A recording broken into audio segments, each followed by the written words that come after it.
think that's a dead stream. Yep, it's a dead never mind. I think it actually is not a dead stream. You there?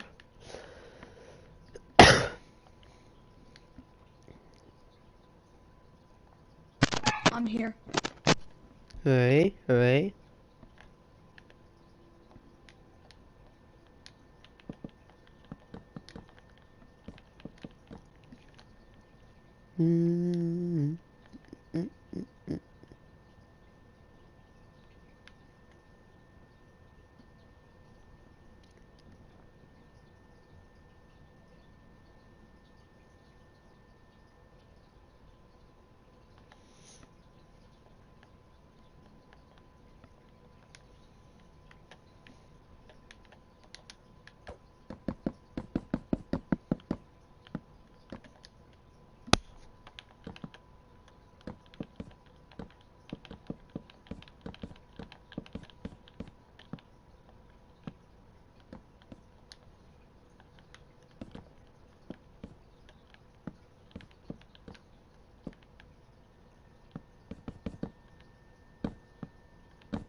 There you are.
You there, Bacon?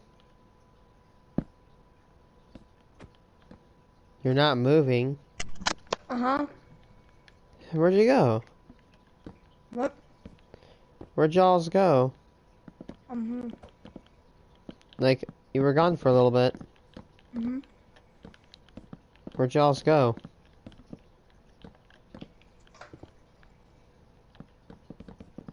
I was eating my breakfast. Bacon, it's 3 o'clock in the afternoon. No. For you. What, you mean your lunch? No.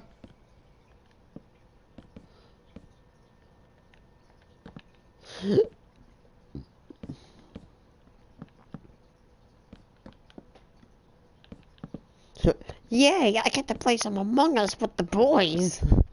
God, that'd be a good boy.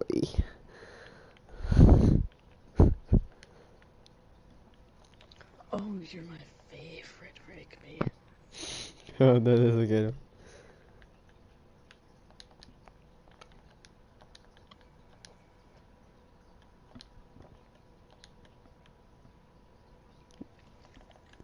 Look at the basement. Hold on.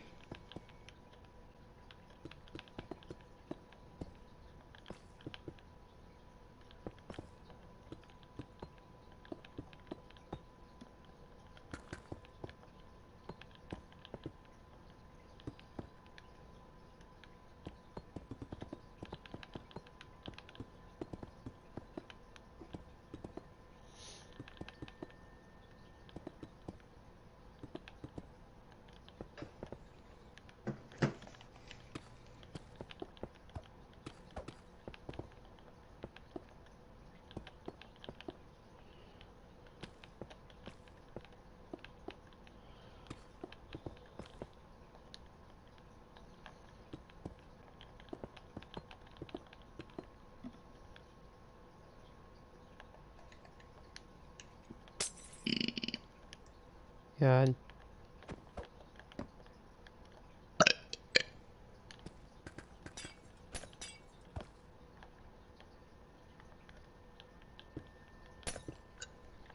Doggy, look. Yeah, there's gonna be a lot of dogs around Riversdale. Why? Cause it's a tiger.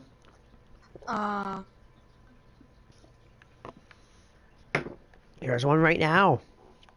Hello, little guy.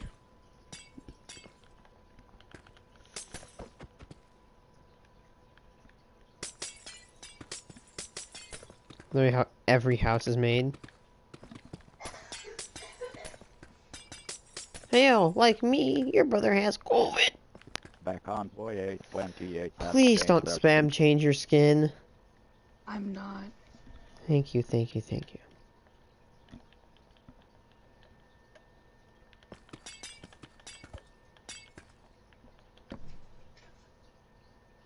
Dave, it's my turn to get on the games now. Oh my god, shut You've the been on for a while.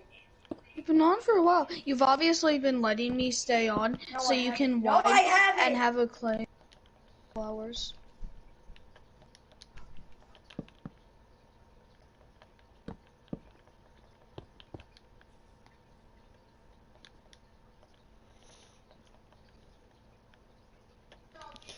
Give my turn. You've been on since you got up, okay? It's time.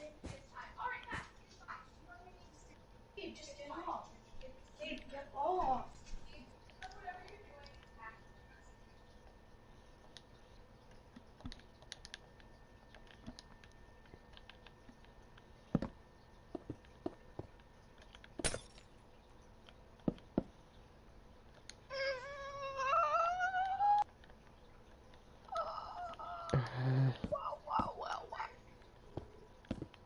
Dave, get off. Oh my god. You're not even doing anything.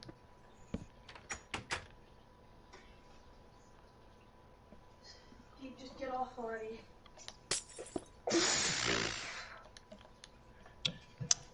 Come here then. I'm right here. Come here.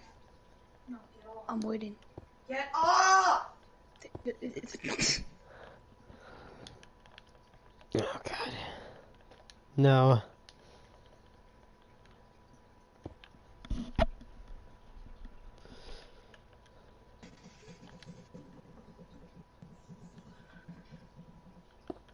What am I hearing in the background?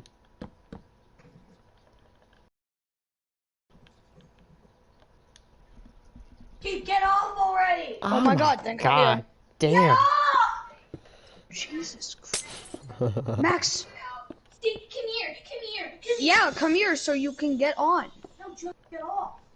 He's trying to talk to you. I don't care. Make it a little.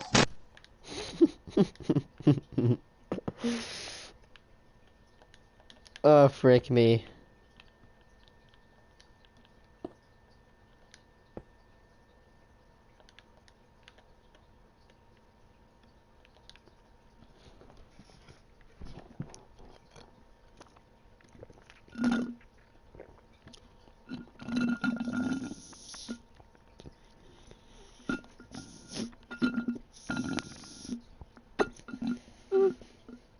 Anyone ever use tripwire hooks?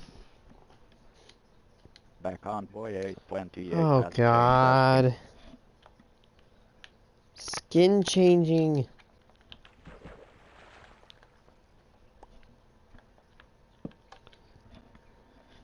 Bye.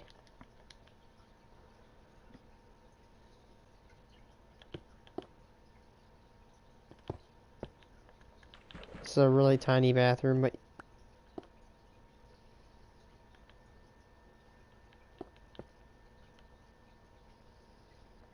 you gotta make of what's good with your space.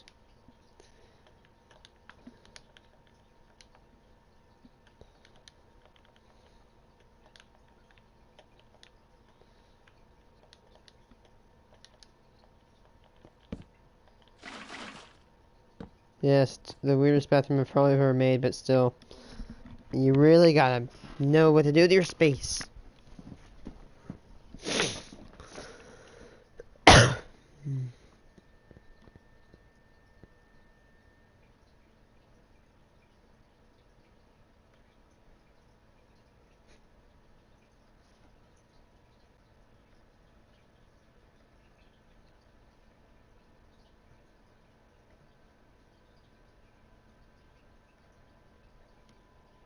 With Fusion 360, you can control your data, drive your machines, simulate.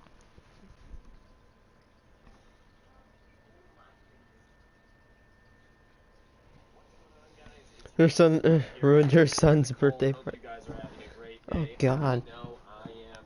And today I've got a story time for y'all that's going to be a little bit longer. Hopefully you enjoy it. About a Karen that ended up, ruining a sleepover. It was sent in by a subscriber, but I love this because, usually a Karen threat comes from the outside. It's someone that you least expect it. But on this particular instance, it came from inside the crew. Basically, the kid who threw the sleepover's mom was a Karen, and it's just downhill from there. And it's got to be embarrassing to be in that situation, but that's just the way the ball bounces sometimes. But regardless, it should be a pretty fun video, and without further ado, let's get into it. But before we do, press the like button, or no joke, no scam. Your mom will turn into a Karen. Yeah, that's right. Unless you press the like I button, love it when he your does mom that. will be 100% terrified, and that's not a good thing. And let's go.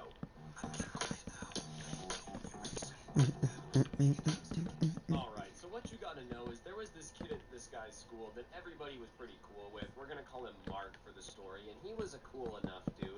His birthday was coming up, and he ended up inviting the whole class because that's just the type of guy Mark was. And obviously, when you're a little bit younger, whenever somebody has a birthday party and they're like a cool kid in the class, everyone and their mom wants to go. And so as soon as Mark hands out the invites, everyone's excited. It's going to be a huge party, but the only one that didn't seem excited about it at all was Mark himself. And he starts literally telling people, like, you might not want to come to my birthday party. Trust me, it's not going to be that fun. My mom's just a little different. She's not a big fan of fun, was his exact words. And he's like, I just wouldn't really recommend coming. God, that's where it goes bad. About 8 when the story takes place, so like this is a young dude being like, nah, my mom's just not very fun. But obviously at that point, everyone in the class is like, well, everyone's embarrassed by their mom, so most of the kids just RSVP anyways, being like, it'll be a great time, Mark's awesome, there's no way that his party won't be awesome.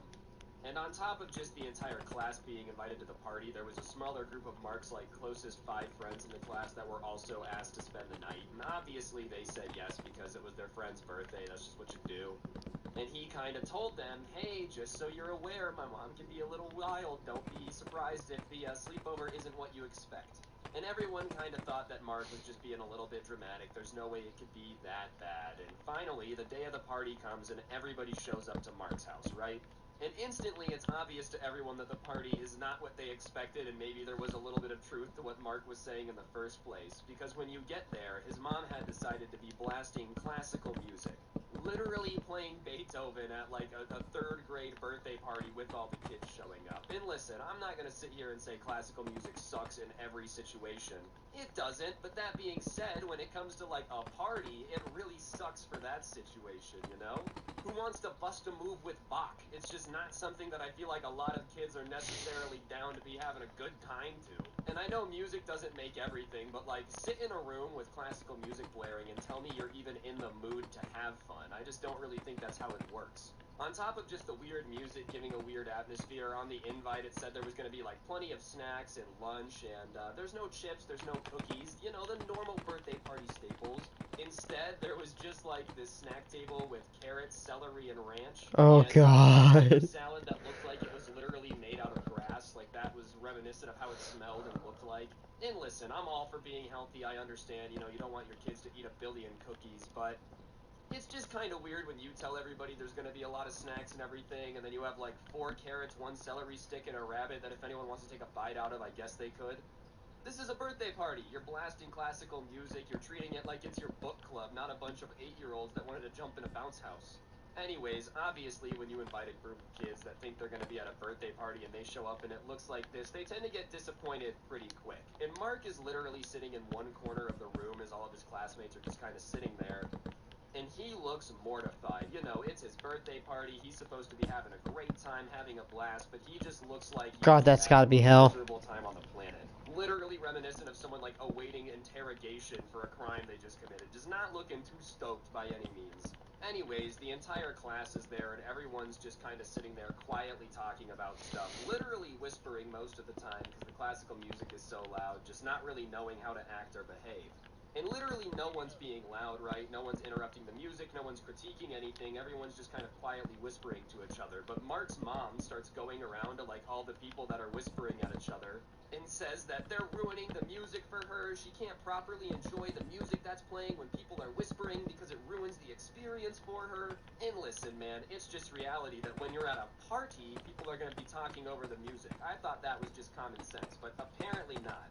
Not to mention, you're playing classical music, bro. You're playing Beethoven. Like, what, have you not heard this song a million times? It's been out for 300 years. How is anyone whispering gonna ruin anything for you?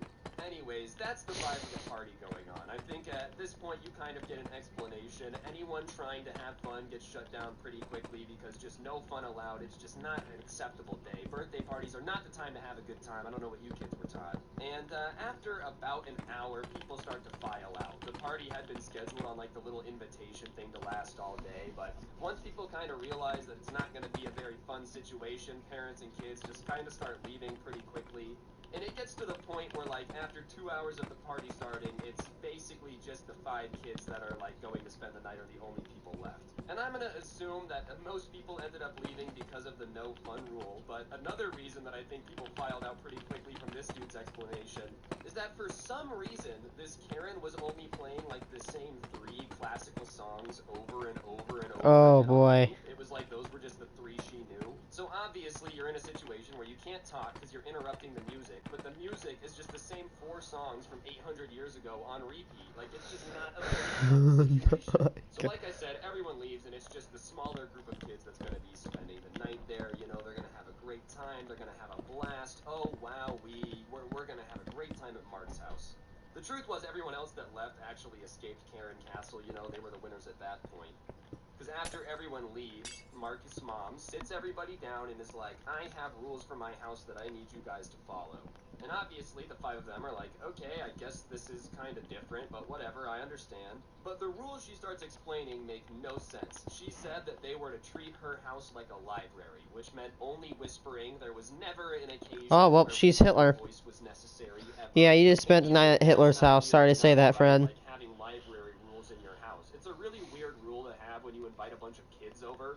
Because, like, call me crazy, I don't think any kid is good at being quiet for an extended period of time. Exactly. Like, guys, my house is a library, whispering only. But on top of that, there were other rules that were just absolutely insane. She told them that if anyone had to use the restroom, they were to ask for permission first so she could make sure that they weren't dirtying up the bathroom.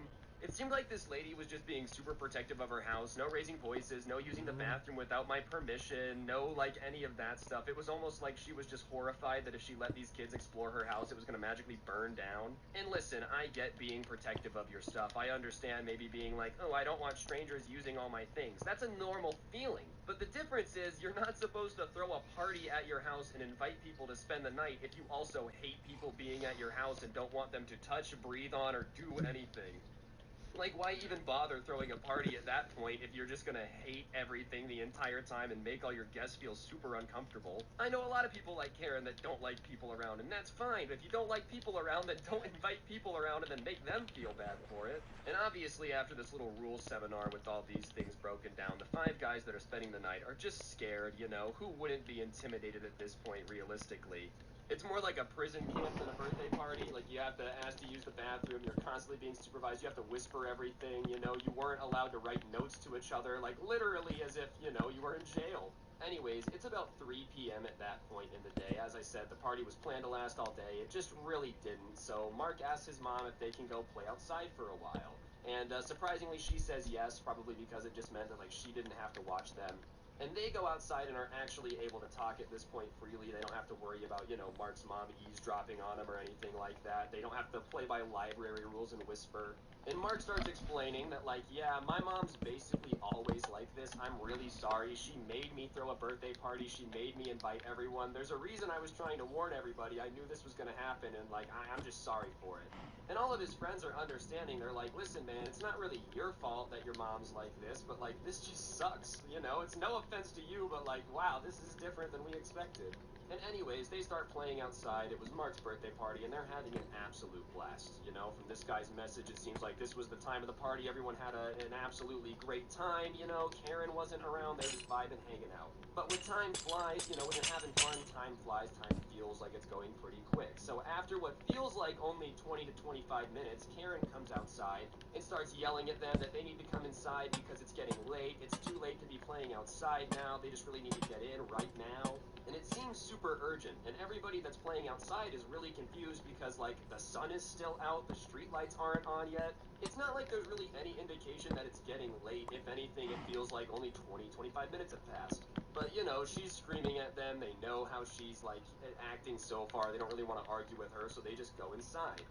And when they walk inside, everybody looks at the clock and sees that it's only 5 p.m. So they were outside for 2 hours, but as I said, like, it's still light out. It's not like it's crazy late. She made it seem like they were outside playing till 11 p.m. And, you know, unless you live by retirement home rules, I just don't really feel like 5 p.m. is crazy early. Like, if someone says, yeah, I went to bed at 5:30 last night, I'd be like, I mean, oh, at 5 okay, my time, the I sun went to bed sets, but, like, that I'm you're gonna not assume that it controlling. sets And different at their obviously, time. this catches everyone off guard. And one of the kids that's spending the night says something along the lines of, like, oh, it's only 5 p.m. You know, he wasn't trying to argue with her, he wasn't trying to make her feel stupid. Literally all he says is, oh, it's only 5 p.m., just kind of noticing that it wasn't as late as he thought. But, you know, even though the kid wasn't trying to be sassy or mean, that Karen kind of took it as a challenge for some reason, and she says, well, if you don't like the rules of my house, then you can shut up, you know? In fact, with that comment, I'm going to call your mom and she can come get you for you being rude. And the kid's just kind of flabbergasted because he really wasn't trying to pick a fight or do anything to make her mad. He's just like, okay, and he thinks she's not serious. But Karen really walks into the other room, calls this kid's mom as fast as possible, and says that he's being insanely rude, he's insulting her and her home, and, you know, this kid just has no ability to behave the correct way at someone else's house. And they don't really know what his mom was saying back, but it sounds pretty pissed off, which any mom would be, bro. Like, imagine your mom getting a call saying that you were misbehaving and you needed to come get picked up because you were being rude. Even if the mom's nuts, chances are, like, you know, your mom's going to be mad at you and not understand that situation. So his mom rushes over there and comes and gets the kid and is obviously mad at him for, quote-unquote, being rude to the host, you know, not the way he was raised. And he gets taken home. And at that point, everyone that's left is even more afraid of Karen. They're like, dude, this chick will literally call our parents and just tell them that we were the problem. Like, what am I supposed to do? It's a cute little house. For red nose, try Puffs, the #1 lotion tissue to soothe your blows. Tell my mom that she was the crazy one. They're never gonna believe that. I can't imagine that was a very fun ride for the kid home, dude. Like, if I would have gotten a call, like, sent home by someone at a sleepover for being rude, my mom would have had, like, one hand on the steering wheel, the other one, like, choking me like Bart Simpson. Obviously, I'm kidding. My mom wouldn't do that. But, you know, it would not have been a very fun car ride home in a situation where, like, I got kicked out of a party because I was being rude. But at that point, you know, everyone is even more afraid of Karen. They're even less likely to, like, stand up to her and tell her to F off because they just don't want to get in trouble. So Karen turns around and is like, now that that problem's out of the way, who's ready for dinner? And obviously they had only eaten celery and carrots all day, so they're very hyped. And they go into the kitchen, and Oh, the smell boy. isn't exactly what they were expecting. You know, maybe some pizza, fried chicken, something along those lines. It's like a party food. Nothing says fun like pizza, wings, and like some chicken fingers, bro. I'm just thinking about it right now. I'm kind of getting hungry, pushing these cows into the pit. But for whatever reason, this Karen had decided to make Yeah, she was fun like pizza, wings, and like some chicken fingers, bro. I'm just thinking about it right now. I'm kind of getting hungry, pushing these cows into the pit. But for whatever reason, this Karen had decided to make pea soup for dinner. And Oh. listen, I'm not saying everybody's gonna have like a magnificent birthday dinner, but Mark literally says, Mom, you know I hate pea soup. It was this kid's birthday party, and she just whipped up something that she knew he was gonna hate. And like, I feel like, you know, I've never hosted a party before for like a lot of people. But I just know for a fact that pea soup might not be a hit if I was hosting a dinner party, you know, like, hey, what's up? It's party time. Who's ready for some pea soup? It doesn't strike me as a really fun sleepover meal. Not once have I, like, ever wanted to eat pea soup with the boys and reminisce about old times. But regardless, it's the dinner. So they all sit down and they start eating it, and they're just sitting there in silence. Nobody wants to move, nobody wants to breathe, nobody wants to do anything that can make Karen mad and have them sent home for, like, being too rude. So obviously the dinner's extremely awkward, and Karen is kind of talking to herself the whole time, being like, oh my gosh, these kids, like, this is so exhausting, I can't believe I agreed to this. Once again, she threw the party. She didn't have to invite anyone, she chose to do it. Alright guys, I'm going to interrupt the video for just 1 second. If you take a look at your screen now, you will see a gift card code. For those of you that don't know, I give away a gift card in every single video I post here on this channel as a way to say thank you to you guys for subscribing notifications.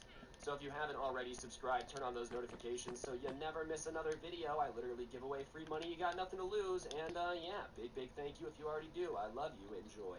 Anyways, the dinner kind of ends, and she ends up pulling out these cards, and she's like, alright guys, it's game time. And they kind of get excited, and she goes, we're playing poker. Keep in mind, they're 8-year-olds. What? They're playing poker? But instead I don't even know how to play poker. teach everyone how to play, give them the rules, kind of. Here, guys, you just do it by She just wasting. says the best way to learn is by playing.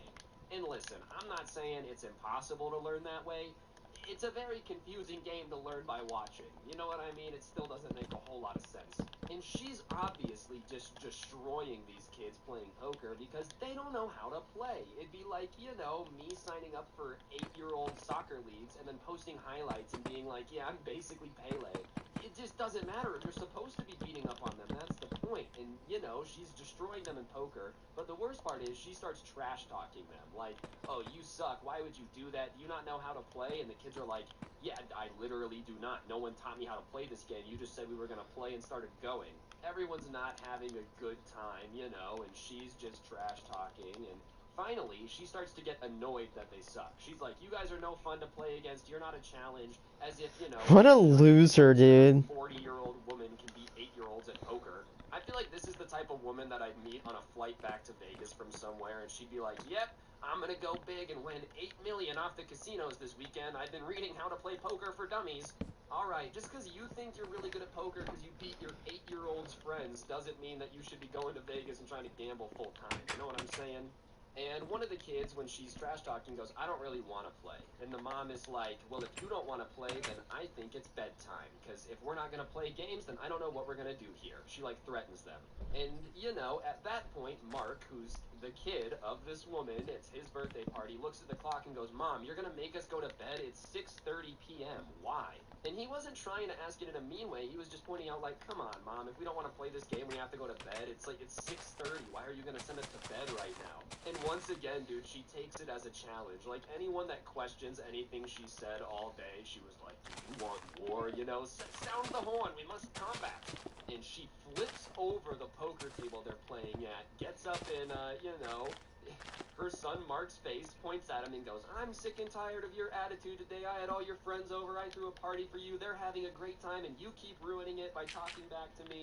It's bedtime. Makes everybody get up from this table, go get in their sleeping bags, no TV, no lights, nothing, and says, go to bed now. Keep in mind, it's literally 6:30 p.m., so no one is tired. I don't know who goes to bed at 6:30 p.m. other than, like, my great-grandpa. Even then, that's probably pretty early, dude. He probably stays up till 7 to watch Jeopardy or something, like whatever old people do these days. But they're too scared to do anything. They don't want to make her mad and like get up and leave. They don't want to move. They don't want to do anything. They're laying there. And finally, one of them at like 8 p.m., after just laying there for an hour and a half, decides, all right, I'm going to go text my dad, call my dad. He had a cell phone, like one of the old flip phones, and ask if he can come get all of us. You know, I want to get all of us out of here. Mark, I'm sorry, you got to stay. It's your house. But, like, I don't want to spend the night here. I don't think these guys do either. So he goes, asks if he can use the bathroom, because, of course, you have to ask, how dare you think you can handle going to pee by yourself? And while he's in the bath, Crocs isn't just a shoe, it's a vibe, personality, style, and attitude.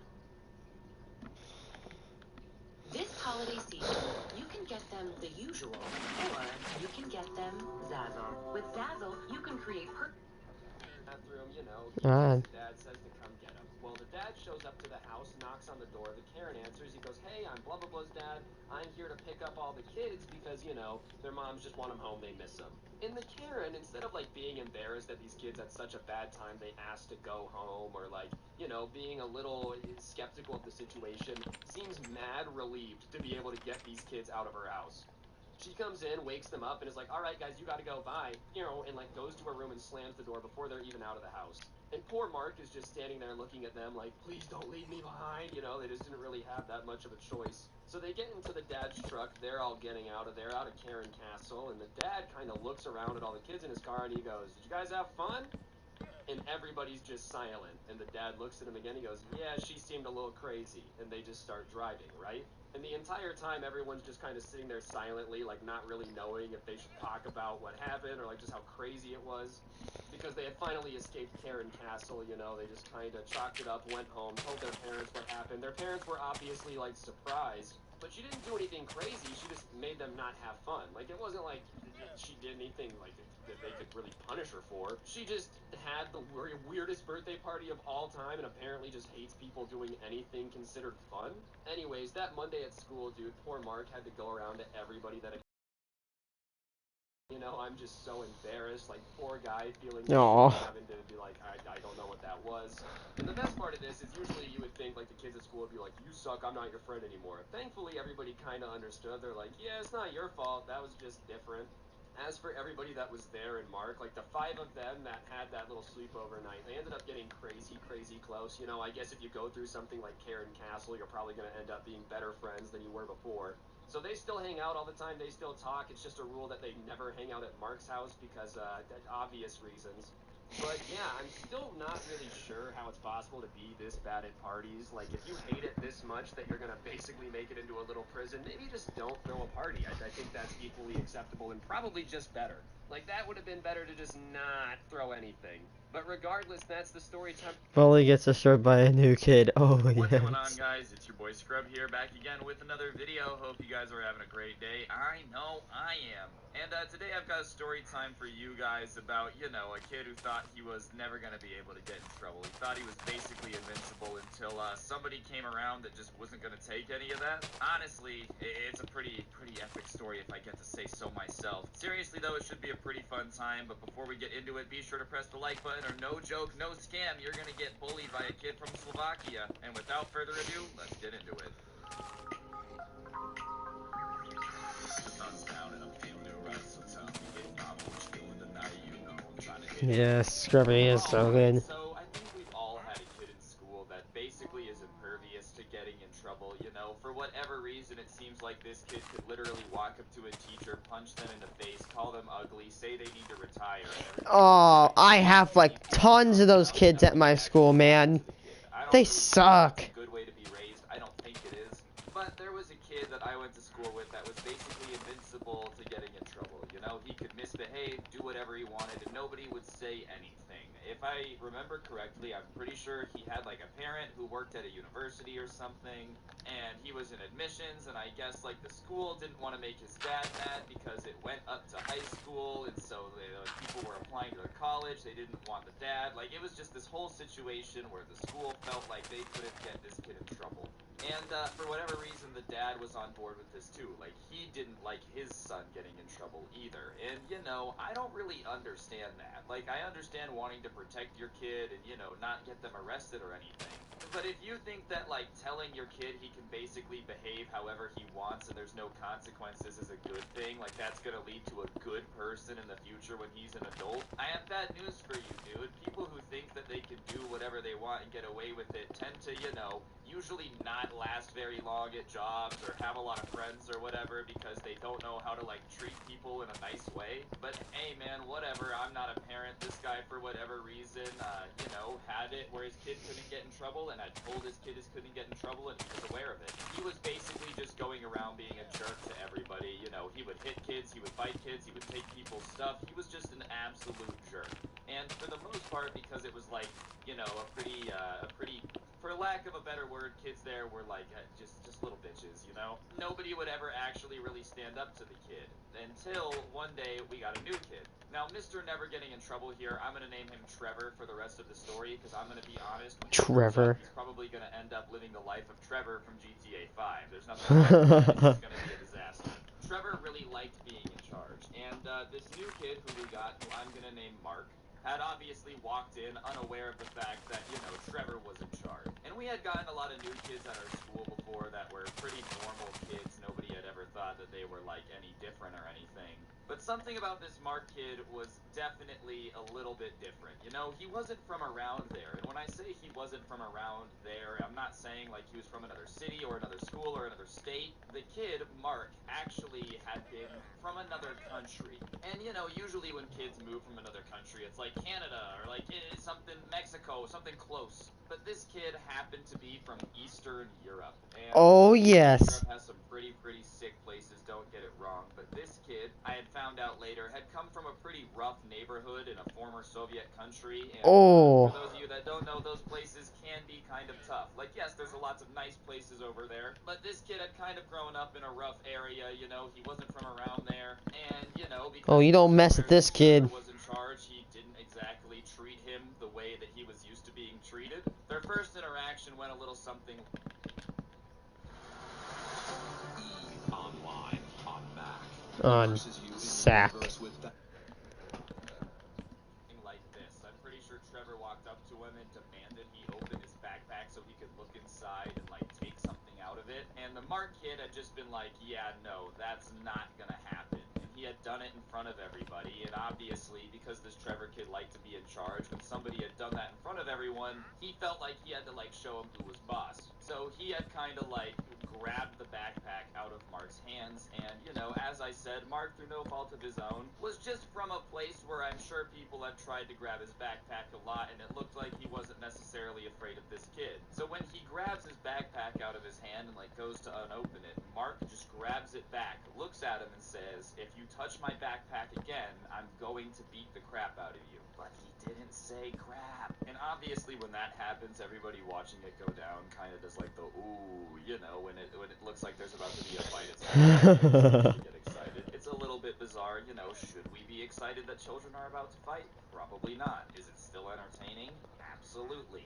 Anyways, there was just this energy coming off this Mark kid that was like, yeah, I would not want to fight him. You know what I mean? When somebody just has this attitude of he's gonna beat the F at y'all type of feeling. just not deal with it. But Trevor, because he needed to look all tough, challenges him and is like, yeah, you wouldn't do anything. What are you gonna do if I take your backpack, huh? Oh, he get the F beat out him. Going to punch you in the face. I just told you. And like the way he said it wasn't any shakiness or like, you know, trying to zinger him or anything. It was just like he said a fact. You know, it was as if he was repeating something he had heard in history class. He said, I'm going to punch you in the face with the same sureness that you would usually say, like, George Washington was the first president. It wasn't a matter of, I'm going to try to punch you in the face. It was like, I'm going to knock you out. And when he says it like that, Trevor's face instantly, like, recoils a little bit. He looks scared. He looks like he doesn't really know what to do to this. You don't mess with an ex-Soviet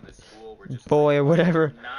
Doesn't matter. If they come from the Soviet states, you don't F with them. We're going to get in trouble because the school wasn't going to do anything. This smart kid, though, just didn't really care. But the look on his face is soon replaced when he realizes that he's got to, like, continue to act tough. And so Trevor looks at Mark and he's like, yeah, well, you're lucky you're new, man. You don't really understand how it works around here, but I usually don't let people talk to me like that. And Mark is like, yeah, okay, man, sure, whatever, but you're not going through my stuff. And Trevor backs down, and I think in his head, he was like, yeah, everybody thinks that I just let him off the hook. But it was really obvious to everybody that he was just scared that this guy was actually gonna, punch him through a wall, like Iron Man to a villain in the next Avengers movie. Oh, rest in peace, never mind. And after that, everything was pretty okay that day. I caught Trevor just mad dogging the new kid a couple times, but for the most part, he kind of just stayed out of his way and was just observing, trying to figure out what was going on. And I didn't know the Mark kid super well, but I'm not gonna lie, he was like a cool dude. We were not besties or anything, but he was definitely less of a pain in the butt than Trevor was, that's for damn sure. Somebody who just minds their own business, does their work, and just, doesn't mess with people is way, way more fun to have a class with than a guy that, like, his entire personality is trying to make everybody else around him miserable. Definitely a big upgrade, dude. So, obviously, Trevor is mad because he used to be the class's tough guy. Now there's a new one who was more popular with the class because, he didn't get the tough guy reputation by beating up everybody in his class. He was just kind of tough. And Trevor did not like that. He would basically go out of his way at any point to inconvenience Mark, to mess with him, all this stuff. And what really surprised me is the fact that Mark handled it with grace, bro. Like, Trevor would knock papers out of his hand and he would just pick them up and go to his desk. He would be, That's how you really dig into somebody right there. face, like, Mark, You just be nice to them. Be nice to them, and whatever, and just go sit oh, down. they'll get so mad. I don't want to fight anybody. I really do believe that. Because genuinely, there was plenty of times where they were messing with him, taking things too far, and he was just like, okay, and just kind of taking it. But one day, things just boiled to a point where it snapped, and you can't even blame Mark for what happened here. I guess Trevor had kind of thought that this Mark kid was going to be easy to bully from now on. After he had kind of gotten away with it a couple times and Mark hadn't done anything, he figured he had, like, quote-unquote fallen into line. He wasn't going to put up any trouble if he tried to mess with them or anything, and he thought he could go back to, like, running the school the way it was. Well, we didn't know this at the time, but Mark had been talking to his parents, in the school, and they had basically said that obviously this kid had had issues before, but until he, like, put his hands on Mark, he wasn't allowed to do anything. And like I said, we didn't know that at the time. Trevor had just kind of kept the bullying to, like, taking stuff or, like, doing things in a way that he could just excuse and say wasn't a big deal, you know what I mean? Oh, I bumped into him and knocked the paper out of his hands. Oh no, we were just playing dodgeball. Like, he hadn't actually pushed him or hit him or anything. But the Mark kid was basically just taking it because he knew he couldn't do anything about it until, there was an altercation. And I don't know what Mark's parents did, okay, I really don't have any idea, but the fact that the school had even said that, this guy was allowed to beat the crap out of him at some point definitely meant that there were some pretty crazy, influential people in the area, usually. Anyways, the incident that caused this all to boil over is one day everybody was just eating lunch. We would kind of eat lunch as a class in our room for a little bit. I don't know why. It was like a certain week or something. They were redoing the gym. I don't remember why. For whatever reason, we're eating lunch in our class, and so everybody was just kind of sitting at their assigned desk eating their food, and the Mark kid was eating some soup, and he had asked the teacher to put it in her microwave to heat it up. So obviously it's a pretty hot soup, and for whatever reason, Trevor gets up in the middle of lunch, walks over to Mark, and just hits the soup in a way that it just dumps all over. Wow, that's a jerk move. Soup is all over it. And obviously, being covered in hot soup when you least expect it is not a very comfortable thing. In fact, it's probably pretty damn painful if I had to guess. Oh. Mark does what anyone would do when they just get covered in, like, burning hot soup, and he kind of just lets out a yell. Not even like a, just like a, like, what the hell, like, just being covered in He took it like a champ? I've never been covered in hot soup, but I'm assuming that I would have a similar reaction, And when he lets out, like, the exclamation of, ow, like, this really hurts, Trevor just reaches back and just punches him right in the face, dude. And this all goes down in the span of about 15 seconds, and from start to finish, I was sitting in a place where I saw it all. I don't think Mark knew what was going on, man. It was a total sneak attack. Like, these two definitely didn't like each other, but I thought there would be at least a decent amount of respect to, like, not cover a guy in hot soup, and then when he's distracted by that, then hit him. But that's just what Trevor had decided to go with, bro, and that just kind of tells you the type of person he was. He wasn't the type of person that ever wanted a fair fight. He just wanted to feel tough by beating up people that were, like, injured, you know, or people that couldn't do anything to Basically, fight back. defenseless people were his target. The teacher looks up If you defeat, like, if you, like, beat up people that can't fend themselves back, you're not tough at all. Just saying that. everybody in the class. There's no challenge, so there's no reward. Oh my God, he just covered him in it and hit him. And I don't know if Trevor had thought that, like, the hot soup one-punch combo would be enough to quell this kid who had been, like, just taking all of his crap forever. But obviously, after that happened, it was open season. Mark knew that after he had been hit, that it was time for him to get his revenge, bro. So he gets up covered in hot soup and just, you know, with a Viking yell, dude, like just a yell of anger, just grabs Trevor, picks him up, not even over his head, but just kind of like up to his shoulder area, throws him down, and like the thud of hitting the ground was like, boom. Oh my God. It felt like it hurt. And all of this had started with Mark yelling when he had gotten hit with soup. Alright guys, I'm gonna interrupt the video for 1 second. On the screen now is actually an Xbox gift card. I give a gift card away on every video here on this channel as a way to just say thank you to everyone who's subscribed with notifications on. So if you haven't already subscribed, turn on those notifications so you never miss another video. And yeah, big thank you to everyone who's already subbed with notifications on, and I'll let you guys get back to the video. Loves. Well, now Trevor hits the ground and screams, bro, but the scream sounded a little bit like this. Ah! Like, it was just such a baby scream, dude. This guy had come over and started this fight, and then I'll just pick him up and be like, get the F away from me, or else. Just throw him on the ground and let him go. Gets on top of him. He's just wailing on the dude, bro. And this is awful. Usually I would be like, oh, stop, but this kid had been basically bullying everybody the entire year, and nobody had been able to do anything about it, so nobody was like, oh no, in fact, this is awful. I wasn't cheering, but there were people in the class who were cheering, bro. Like, plenty of people were really excited that this kid was getting beat up right now. Our teacher gets up and, like, walks across the room with some hurry. She didn't sprint, okay? That's all I'll say about that. And she pulls Mark off, and, you know, Mark was pissed. He's hitting this kid, but as soon as the teacher had, like, grabbed his shoulder, it was like he just turned it off, bro. He just instantly calmed down. He got up, he looked at the teacher, and he said, do I have to go to the principal's office? The teacher was like, yeah. And he said, okay. So he starts walking to the principal's office, you know, and he turns around, and Trevor is still on the ground, like, you know, like, you know, and he says, I want you to know that I've been wanting to do that for a long time, and so has everybody else. And he turned and walked out of the room. And the Trevor kid gets up, and listen, you know, as somebody who's lost some fights, trust me, I've been beat up before. The best thing to do is to just shut up and leave the room. You don't say anything, you don't try to, like, intimidate anybody, you just leave. But Trevor gets up and goes, none of you guys can beat me up, do you understand? But when you say that right after everybody just watched you get mollywopped, it sounds like you're just coping, you know? You're just trying to convince yourself that everyone's gonna stay afraid of you when the truth is it's not gonna work anymore.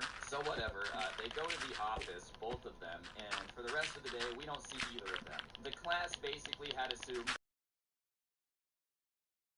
Trevor was gonna get in no trouble and be back, but sure enough, the next our teacher tells us that both of them had gotten suspended. That's surprising, hearing how bad zero tolerance is. The class was a little bit overjoyed, just because it meant that he had finally gotten in trouble for something, bro. He had found his match. He couldn't just, like, go around messing with everybody and get away with it anymore. And after the suspension, bro, they came back, and I'm telling you, it was obvious that Trevor still wanted to, like, bully everybody and be in charge, you know, but Man, that shut him up. Bring himself to do it because he was aware of the fact that nobody was afraid of him. Like, I remember the first day he came back and started trying to boss people around again, and people just looked at him and were like, yeah, no, bro, I'm just not gonna do that. And the look on his face when people were just telling him no and were like, yeah, no, to this day remains one of the funniest things I've ever seen, bro. Mark, you know, our little Eastern European angel ended up really saving everybody by just down.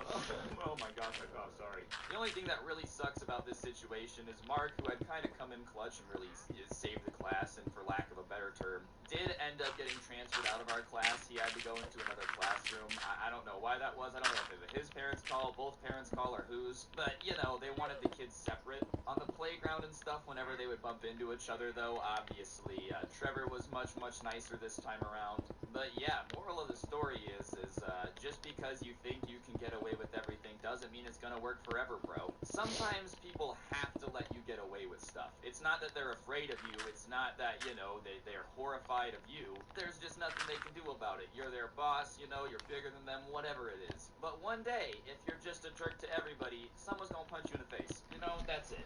There's always a bigger fish. In the face a couple times, bro. I used to be a jerk to a lot of people. You gotta knock it off. Sometimes someone's gonna punch you in the face. That's the way it is. Anyways, guys, I think that's gonna do it for the video, though. Hopefully you enjoyed. As I said, like and comment if you did. It really does help out the channel, and it means a lot. If you want more content, longer stuff, I do have a podcast called The Scuffed Cast. You can always go check that out. Link will be in the description, along with the link to the intro song if you enjoyed that. And of course, the 2 million subscriber merch for the main channel can be found in the Teespring link down below as well. I really do appreciate all the support, and a big thank you to everyone who's subscribed with those notifications on. And if you're in the mood for gaming, you need some energy to do so, and you're heading over to gfuel.com to get the energy drink for gamers. Use code SCRUBBY at the checkout to get a little bit of a discount. Really does help me out as well. Kid owns boys, another one. Yo, what's poppin', squad fam? It's your boy Scrubby here, back again with another I love video. it. I hope you guys are having a fantastic day. I know I am. I think I actually broke the flu's curse last night, so I'm feeling pretty great. And if you guys are feeling great too, then do me a favor and press the like button. And if you don't press the like button, no joke, no scam, you will actually get the flu. Yeah, that's right. I got COVID, so that's not a really big problem anymore. If you don't press the like button, it might terminate you. I don't make the rules, man. I just follow them. Real talk, though, guys. I hope you are having a great day. As you can tell from today's title and thumbnail, I have quite the story for you guys involving absolutely 1v1 owning a bully. Every now and then, you just gotta do the take the L dance on whoever's picking on you, and then remind them that their mother is a promiscuous woman that you have enjoyed many a night with. So, I personally never really got bullied. Oh my god. I'm just not really a person that's easy to bully. Bullies want an easy target, and I'm kind of known for running my mouth and being able to talk trash really well. Like, I'm a really good trash talker, okay? The other day in Rainbow Six Siege, I made 4 people on the other team leave just by typing in game chat. Like, I'm not a bully's favorite target because I'm pretty tall, you know, I'm not afraid to fight even though I'm not very good at it, and I like to talk trash, so bullying me isn't exactly the easiest thing in the universe. So I was very fortunate. I never really had a ton of people picking on me, and when people would try, it didn't really bug me that much. But sadly, not everyone in my family is that way. I have this cousin who, bless his heart, is kind of a target for bullying. He's a weird kid. He's into some weird stuff. Not that I think it's weird, but it's stuff that, like, normal people think is weird, you know? He's really into Magic the Gathering. He's really good at it, too. He tried to teach me how to play once and just destroyed me. He's not a super athletic kid. He's kind of dorky. He's just that one chill cousin that you have. Bully him a ton. And I only know this because when I saw him at Christmas, he was like, yo, Ryan, did you ever get bullied in school? And I was like, nah, not really, man. And he's like, yeah, I get picked on a lot. Do you have any advice for how to deal with it? And I don't know why he asked me for advice, alright, because my life isn't exactly, like, you know, in the perfect spot that I've ever been. Like, my life, you know, it's good. I'm not going to complain or anything, but I don't really have my crap together incredibly well. I'm sitting here talking to a microphone by myself at, like, 9 in the morning. Anyways, I saw him at Christmas, and I asked him to tell me what's up, and basically, there's these kids in PE that are always picking on him. They're basically always like, oh, dude, you're so stupid, you're so ugly, like, why did you even take PE, you fat kid? Like, they're really mean, alright? He's telling me stuff that they're telling him, and I'm like, oh, okay, so this isn't, you know, haha, you're bad at math. Like, these kids are coming up to him at lunch and causing problems with them. He's like, I don't know what to do. And here's the thing about my cousin, you know, we have some of the same genes, we have the same, paternal side. It's my dad's brother's kid, so like we have the same dad's side, and he's about as tall as me. I'm 6'3", so my cousin's 6'3", and he weighs about 2 of me. All right, he's a big dude. He's a big dude. I'm 6'3", like 190, so okay, maybe not half of me, but he's probably like 300 pounds. He's a big dude, 6'3", 300 pounds. So he's telling me all this, and I'm like, dog, listen, I'm not trying to be that dude, but you're gigantic. Why don't you just, like, rip them in half with your bare hands, dude? Like, you're a giant. You are a big dude. And he starts telling me about how he doesn't want to fight, he doesn't want to hurt anyone, and, like, you know, yeah, they're messing with him, but they're not actually causing any harm. They're just calling him names and, like, messing with their games of Magic when they're playing at lunch, all that stuff. And I'm like, look, man, personally, me just being honest here, I'm not somebody that, like, lets myself really get picked on. I'm always the person who's, you know, running my mouth or trying to fight somebody if they do me wrong. So that's what I would do if I were you. I think you need to stand up for yourself. The fact that you're not standing up for yourself is why they keep picking on you. And he's like, yeah, Ryan, I think you're right, man, you know, maybe I will stand up for myself. And after that, I was like, man, I helped out my cousin, look at that. I'm solving problems out here. Somebody get me the Nobel Peace Prize, because I'm out here just changing lives. Oh, my Lord. And I hadn't seen my cousin since, all right? No big deal. No harm, no foul. And then a couple days ago, I'm chilling, and I get a phone call, and I see that it's my uncle. And I don't talk to my uncle much on the phone. I don't really do a ton of boomer speak. You know, like, it's not every day that my uncle that I don't see that often calls me and starts talking to me. So, obviously, I pick up the phone, and the first thing out of his mouth is, why did you tell my son to get in a fight? And I go, huh? What are you talking about? And he's like, my son is currently in the dean's office getting suspended because he fought some kids. And I'm like, okay. And he says, and he told me that you told him to do it. And I'm like, whoa, whoa, whoa, I didn't tell him to do it. So I explained to him the entire situation. I'm like, look, he told me he's getting bullied. He asked me what I would do. I said I'd stand up to him. And the reason I'd stand up to them is because, you know, personally, I'm not the type of guy that really likes to let myself get picked on. I explained to him why the bullies are messing with him, and he's like, oh, okay, so you didn't tell him to just walk up to these kids and punch them in the face. You said, if they keep messing with you, stand up for yourself. I go, yeah. He's like, all right, well, you know, all I heard is that you told him to get in a fight. I'm going to go to the school now and figure out what happened. I'm like, all right, so keep me updated. About an hour later, I get another call from my uncle, except this time it's a FaceTime, and I answer, and my cousin is sitting there with this gigantic smile on his face. So I ask him what's going on, and he says, you're not in trouble, my dad's not mad. Here's what went down. So I guess he was in the PE locker room, and the bullies had kind of left him alone since they got back from Christmas break, but after a week or two of being back, they had finally gotten up the courage to mess with the big kid again. So he's sitting there in PE, and basically the bullies come up to him and they start messing with him, and he's just ignoring them. He's like, I was literally ignoring them. I wasn't doing anything. And ignoring them just makes the bullies angrier, right? Like, they really, really wanted a reaction. That's what they thrive off of. That's what they desperately crave as a reaction. So they started increasing the intensity of what they were calling him. They went from like, you're fat, get out of PE, and they were like, oh, you're stupid, you're never going to amount to anything. They start calling him other words that I can't really say because I want this video to stay monetized, you know? And I guess one of the bullies was like a teacher's aide for my cousin's English class, and they had just had a project where they had to write an essay about something that was really hard for them to overcome. And my cousin's grandma on his mom's side, so not my grandma, but like his mom's mom, has cancer, and she's okay now, but for a while, like, things didn't look good. So he wrote his essay about how hard it was to watch his grandma struggle with chemo and going through all that, and like it was hard on his family, you know. And it was supposed to be a private essay. He didn't really think any students were going to watch it, but for whatever reason, the teacher decided to have her student aides grade these essays, and the kid happened to be an aide. So he had read this kid's essay about, or my cousin's essay, about how his grandma had cancer, and he's ignoring them still, even after they increased the insults. And the kid, to get a reaction, goes, well, whatever, I hope your grandma's cancer comes back. Which is the worst. Oh my god. The fact that human beings can say that to each other and not spontaneously just explode blows my... How could you look at another human being and say, I hope your grandma's cancer comes back? That's just too far right there. Yeah, I know where you draw a line. We should just catapult them into the sun. Let's buy a gigantic catapult, a huge one. I'm talking the world's biggest catapult, and we're just going to start launching it at anybody that is able to say the words, I hope your grandma's cancer comes back. We're launching them to the sun, no harm, no foul. It's not like anything on the planet is going to miss them anyways. Obviously, though, this gets them the reaction that they want. And my cousin, 6'3", 300 pounds decides, I've had enough. And these kids that are like 5'5" and 5'6", you know, you're gonna... They're about to get demolished. Whatever. You're gonna call me fat, whatever. You're gonna call my hobbies weird, whatever. I can handle that. But if you're gonna tell me that my grandma deserves to get cancer, nah, bro. Now we got some beef. So I guess what he decides to do is very classily, very, very classily, pick up the ringleader and throw him into the locker, the PE locker room. Like, throw him. Oh my god. So he gets tossed into the locker and like falls to the ground, and his friends are like, yeah, and like start trying to punch my cousin. The only problem is, like I said, these kids are tiny, so they're trying to punch him, and my cousin is pissed. He's seeing red, because when you say that somebody's grandma deserves to get cancer, they tend to get a little bit angry with you. They don't tend to take that very well. I know.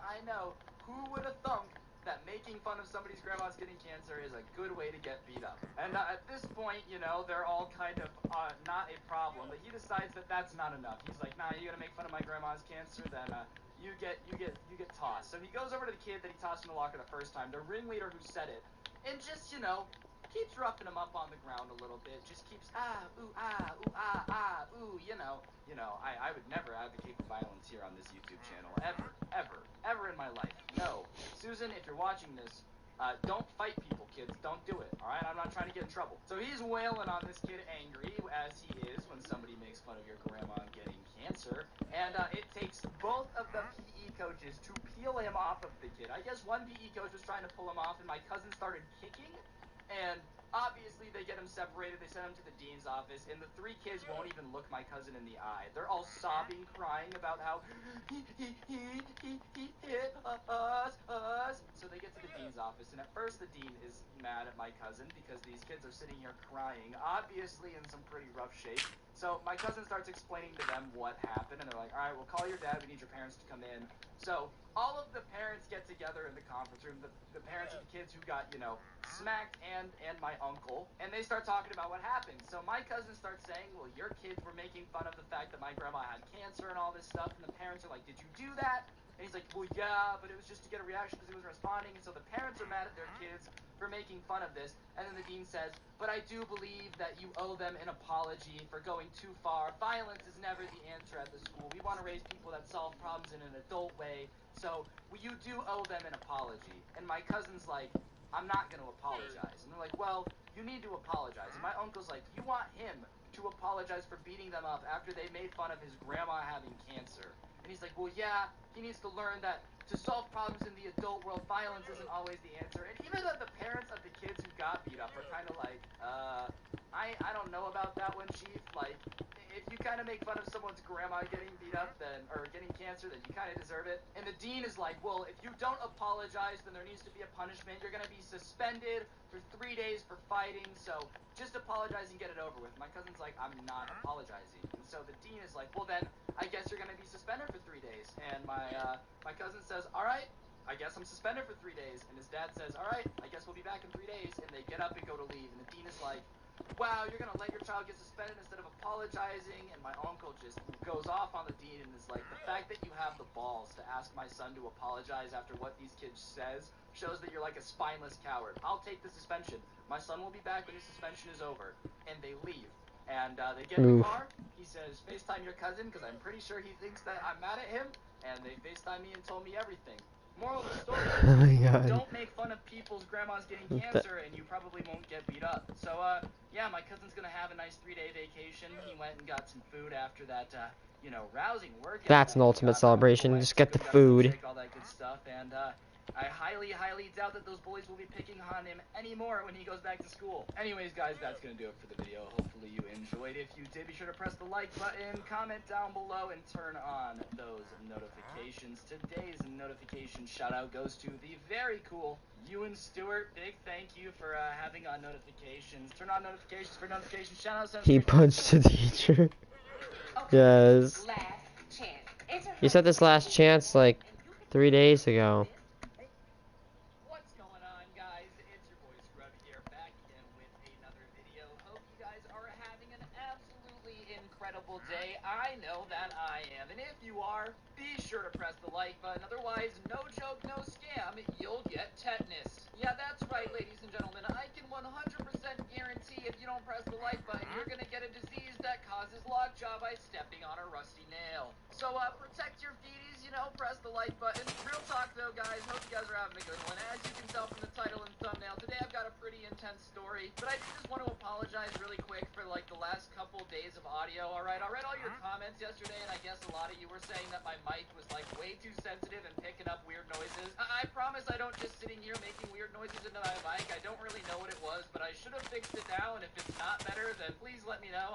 I'm checking the audio again on this video, but like I said, I'm trying. I'm sorry for the inconvenience. Real talk, though, guys, today's story is about heroism, alright? It's a story about bravery. It's a story about true American heroes.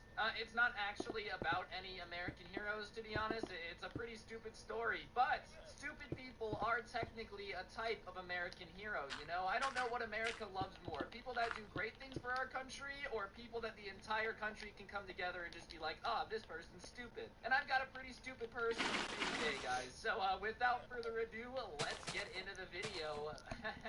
Enjoy.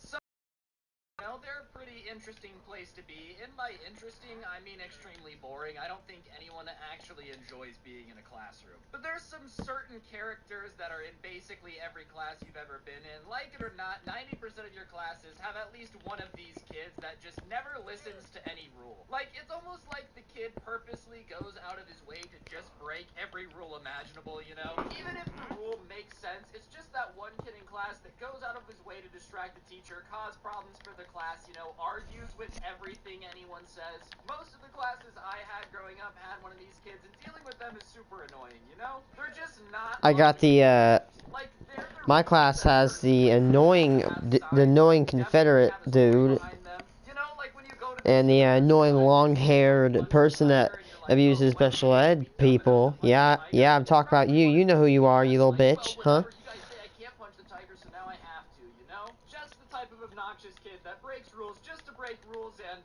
thinks it's pretty cool, but in reality it's kind of annoying. And on the other end of the spectrum, in this classroom, there's a kid like this that never listens to the rules, and the teacher is basically the kid's mortal enemy. You know, he's a white Steve Urkel, to put it lightly, just a really nerdy guy, almost 40 years old, still living at home, doesn't have a girlfriend, just really, really, really loves science. And hey, I'm not gonna judge, alright? I'm not gonna sit here and say that it's not cool to be 40 years old living with your parents, being a chemistry science teacher, but I am just saying that the types of kids that purposely go out of way to break every rule that exists in the school rulebook probably don't respect a 40-year-old man that looks up to Sheldon from The Big Bang Theory. Let's keep it 100 here. And this person is telling me that from the very beginning of the school year, this kid and this teacher have never gotten along, and especially because it's a science class where there's lots of specific rules that are put in place to be safe, dealing with a kid that is constantly breaking them just isn't a good idea, you know? Oh, yeah, kids, listen, these chemicals are very dangerous if mixed together. They can actually explode and cause massive structural damage to the school. And then little Timmy in the corner, who just gets a raise out of breaking the rules, starts purposely trying to mix the chemicals as fast as possible, you know? It's just not a very good system to have a good relationship with your teacher. And I'm gonna be honest, being nice to your teachers actually does make your life easier. Unpopular opinion, flying under the radar and having teachers that likes you actually makes school way more entertaining because you can get away with more. You know, I had one or two teachers every year that would slip me some hall passes, let me skip a couple classes every now and then to hang out in their room, and it was worth it. And you're never gonna have that if you're the kid always breaking the rules, I'm just saying. But whatever, this teacher who was a super nerdy dude and this kid who are always breaking the rules very clearly don't see eye to eye. And at, you know, this point in the school year, it's what, almost the end of February? I think it actually is the last day of February. Anyways, they're sitting in science class, you know, it's a typical day. The teacher's explaining that they're gonna be taking the test today, and,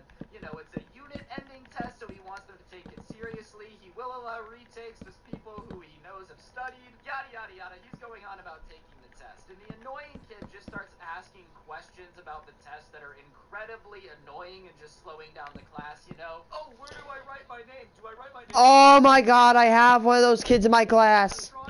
Holy shit. Stuff that's gonna be on the test? Like, just basic Most annoying type of people. Oh my god. really funny, and that's the worst type of kid in class. The class clown that doesn't actually cause any clownage other than the fact that people are laughing at him. Bruh, if I had a unit test that was worth like 30% of my grade and some kid is sitting in the corner just being like, oh, do I write my name on it? I would be annoyed. So obviously the teacher's already annoyed. He tells the kid to shut up and just take his test. Like I said, the science teacher and this kid don't get along, and I'm gonna be honest, some kids probably just need to be told to shut up. Like, if we're gonna keep it an absolute blank slate of honesty on this channel, some people just need to be told to shut up sometimes. Like, Yeah, that's true. Somebody that talks way too much, shut up for a second, and you see the look on their face of shock because they've never been told that before. That's what this kid needed, though. So, whatever, the kid is obviously already in an annoying mood. The teacher and him already aren't getting along. So, people start taking the test, and about 20 minutes into the test, there's this deafening sound from the back of the classroom and the sound of rushing water. And in the back of the class, the kid who causes all the problems had turned on the chemical shower in the science class in the middle of the test. And I don't know if you've ever been around one of those like emergency chemical showers when they go off. It is not a very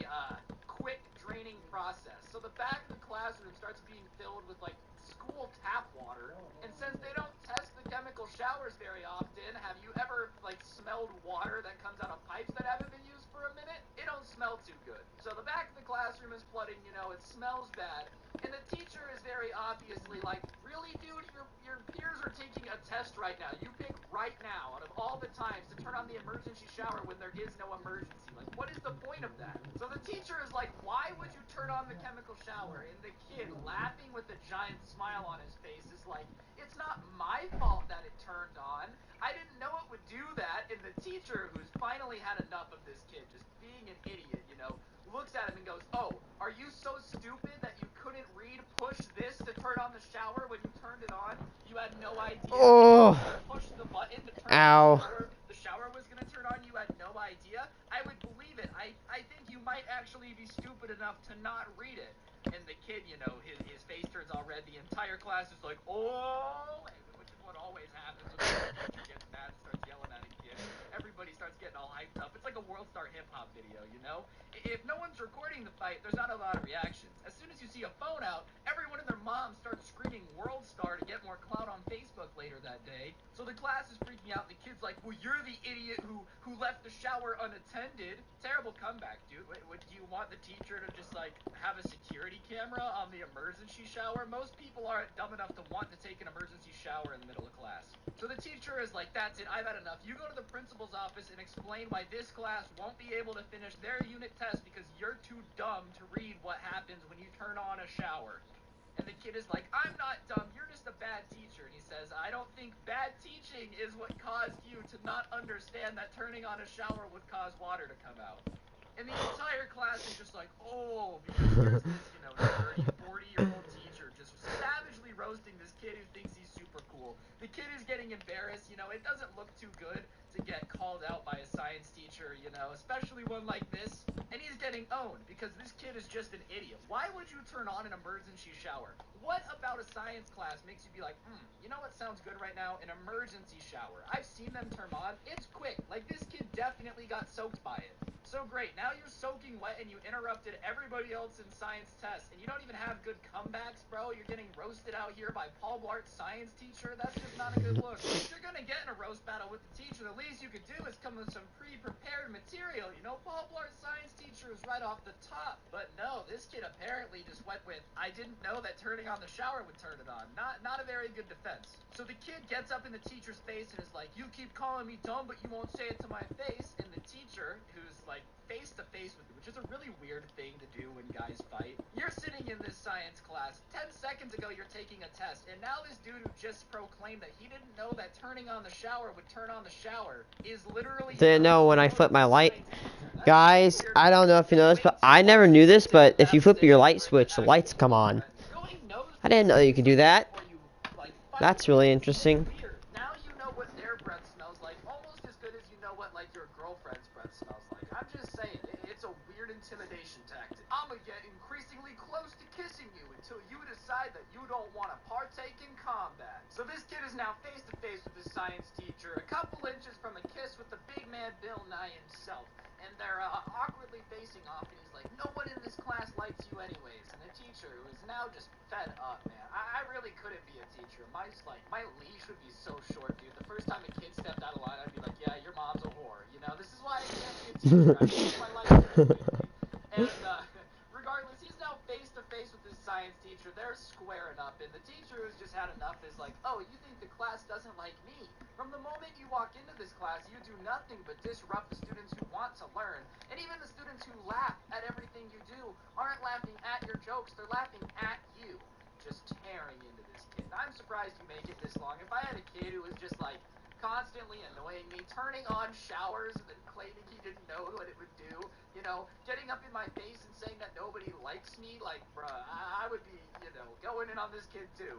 So the kid, like I said, is getting increasingly embarrassed. He's like, oh yeah, well, if I leave, the class will follow me. And he says, oh, my pleasure, have fun, bye. You know, the teacher doesn't care. And the kid steps away from his face and goes out the door, and the teacher giggles at the fact that the kid is leaving. Which, alright, grown men probably shouldn't giggle. I giggle a surprising amount. I'm not gonna lie. I'm not gonna sit here and pretend that I'm Chuck Norris or Rambo, and I don't enjoy myself a little giggle. If the kid gets pumped and he walks away, that is giggle-worthy material. And the giggle, ladies and gentlemen, was the giggle heard around the world. Almost as impactful as when we started the Revolutionary War to break away from the British Empire. Yeah, that's right. Revolutionary War and teachers giggling, definitely on the same level, for sure. Don't question that. Tell your history teachers. Actually don't, because they'll suggest you stop watching me. And the kid spins around after hearing the giggle and goes, "Did you just laugh at me?" And the science teacher laughs again. And the kid stormed back in, huffing and puffing, like lifts up his sleeves the old school way, like they fight in the movies where he rolls up his sleeves, punches the teacher in the face, like winds up slow motion, fist flying through the air like Rocky, and hits him. The teacher's head turns sideways, a little bit of spit flies out in slow motion, or at least I hope so, otherwise movies have really been getting my hopes up for no reason. And the teacher turns, looks at him and says, "You hit like a girl." Oh. The class erupts, because how can you not? This kid just swaggered up to the teacher and tried to punch him, and the teacher Oh my doesn't God. care. Imagine the bruise on your ego. You hit a nerdy man, and he goes, "Wow, that's a really bad hit."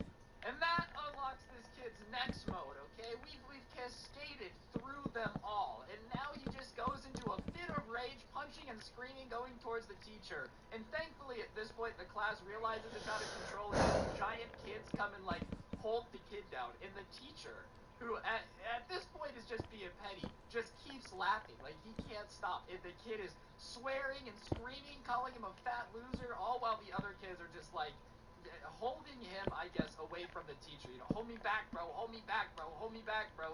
So it takes a bit for the school security to calm down. The kid is, like, screaming, obviously. He gets taken to the principal's office. The science teacher is like, "Well, that was an interesting class, The principal goes in front of the class and is like, "Now, students, remember that we respect each other at this school, and there will be no mention of this to the outside classes. They don't need to know what transpired here, okay? Show me that you are becoming incredible adults and will not spread this information beyond the classroom." And it's so cute that the principal actually thought people weren't going to talk about the kid that went crazy, punched a teacher, freaked out, had to have 2 linemen from the football team hold him down while he screamed and cried in the hall. God, I hate it. Oh, there will be no mention of this. No, no, no. There will be mention of this. And I mean, eventually I talked about it too, and now I'm sharing it on the internet. So, hey, no harm, no foul. Your principal is probably very disappointed in you, but I doubt he'll ever see this, so it doesn't matter. But on that note, guys, that's going to do it for the video. Hopefully the audio is better. I really did try. I'm going to try to be on the comeback, I'm going to be spending more time on my videos and stuff. I'm really sorry if I, made you guys mad recently. I know the views are down. If you guys could, tell me what I'm doing wrong in the comments, I'd appreciate it. That's not me being like, "Oh, my views are down." I genuinely want to know, what am I doing wrong? I'm asking you guys to let me know what I could do better. But, on that note, guys, be sure to like, comment, and subscribe. Turn on those notifications, and, I'm going to be reading all the comments, like I said, so if you want to let me know, "Oh, hey, I don't like the way that you, spell your name, what can I do to make my videos better?" I can't change the way my name is spelled, but I can change the gameplay. I can do different videos. Like I said, just let me know. But if you're new, be sure to turn on those notifications, because I give a notification shout out every video. And today's notification shout out goes to Hattie Khan. Big thank you for having on notifications. I really appreciate it. If you want a notification shout out, like I said, turn them on, send a screenshot to my Instagram @Scrubby. Follow while you're there. Check out my Twitter @Scrubby_69. My podcast is down below. So is the merch. Use code Scrubby at the G Fuel checkout. That should be all my sponsor plugs. Don't get anyone pregnant. If you do, Make sure they're hot. Hopefully I'll see you guys next time with another video. I'm out. Peace. Welcome back to Really Dressing, the best season for wearing and sharing everything you love. Never mind, I know. Time to show up and stand out. This fall, access the now with StockX. Start shopping at StockX.com.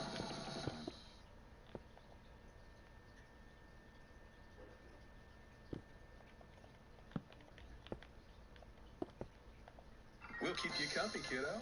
Even in the leave no room and explore stage. Huggies, we got you, baby. What's going on, guys? It's your boy Scrubby here, back again with another video. Hope you guys are all having an absolutely fantastic day. I know I am. And if you are having a fantastic day, be sure to press the like button. Otherwise, no joke, no scam. Your school bus will try to do that thing at the start of Sky High where it jumps over the highway. The only difference is your school bus won't be able to fly. So press the like button to avoid that unfortunate accident. Real talk though, guys, like button or not, your buses are going to be okay, alright? But this story that I'm telling you guys today today is about a time where I was on a school bus as a young whippersnapper. For roasting on I got the myself involved in a pretty funny situation, alright? No one was ever harmed, okay? No children were ever in danger. But basically, I got roped into having to go to a middle school and get involved in, like, a dean's investigation of a bullying report as, like, an 8-year-old on a field trip. And, the situation that they were reporting on that I witnessed was just funny. So, yeah, without further ado, let's get into it. 3, 2, 1, gang. So I went to this middle school that had something that they claimed was super awesome, which was like this school outreach program, alright? And a kid from every grade would basically go on a field trip with 6th graders for a day, come back, and tell their class about what it was like to be with 6th graders and what the big kids were like and what a day in the life of a big kid was.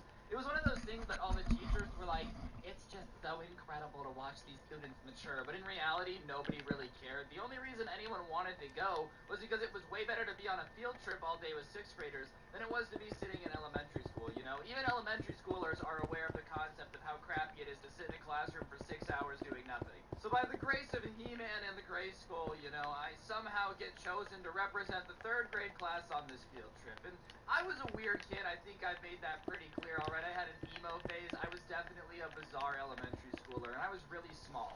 I don't know what it is, dude, like, I'm 6'3" now, but for whatever reason, up until, you know, I was 16, I was under 5'4", I was just always a really small kid. So, I was in 3rd grade, but I probably looked more like a 1st grader than I'd like to admit. Alright, it's not my proudest moment, but, hashtag glow up, you know what I mean.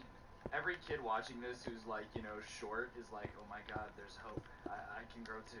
Yeah, that's right. You'll all grow. You'll all be 6'3" like me. We'll take over the planet. 6'3" gang for life. Anyways, the day comes and I go to a middle school. Pretty nervous because, you know, I've never been to a middle school before. I was a little shaken up. I was like, yo, what if middle schoolers, you know, eat kids? I don't know what middle schooler diets are on. I've never been around them before. So I get there and we are going to be paired up with from the 8th grade. So these kids are 13, 14 years old. You know, they're a little bit older, almost high school freshmen. So like I said, 13, 14 years old, you know, it's not like a 12-year-old leading an 8-year-old. It's like, they're 14, you know, some of them were 15 if they were kind of dumb, on the dumber side, but, you know, we weren't supposed to say that out loud. Regardless, we get a chaperone, and I don't even know how the person that ended up chaperoning me got the position, because I can tell you one thing very clearly. He did not want to be there, alright? From the very second that I was paired with the guy, he was constantly like, oh, there's so much things I would rather be doing than, like, watching some kid on a field trip. And I'm like, yo, bro, listen, I'm really sorry. Even 3rd grade me is like, you know, sorry, under my breath, because I felt bad that this kid was going to have to deal with me, alright? I didn't want to ruin his day. And he's acting, I'm just, like, really harsh and his mellow. Which, in retrospect, bro, come on, I'm a kid. Just be chill. Let me chill your vibe for a second, alright? Like, it's gonna be okay. You just gotta hang out with me for the day. Just be nice to the little. But at the same time, I've also met 8th graders, and I understand that they hate everything. So I can understand why the kid was being a little bit of a jerk. But whatever. So the kid's being a little bit of a jerk, and he's like, we're gonna sit on the back of the bus. Which, I mean, I thought was cool, because every cartoon when you're growing up tells you that the back of the bus is the cool spot, you know? It's the place to be. It is the #1 location where you have to be located if you want to have any amount of social clout. So I'm like, we're gonna sit on the back of the bus? Alright, geez, sign me up. Apparently my chaperone, as much as he hated me,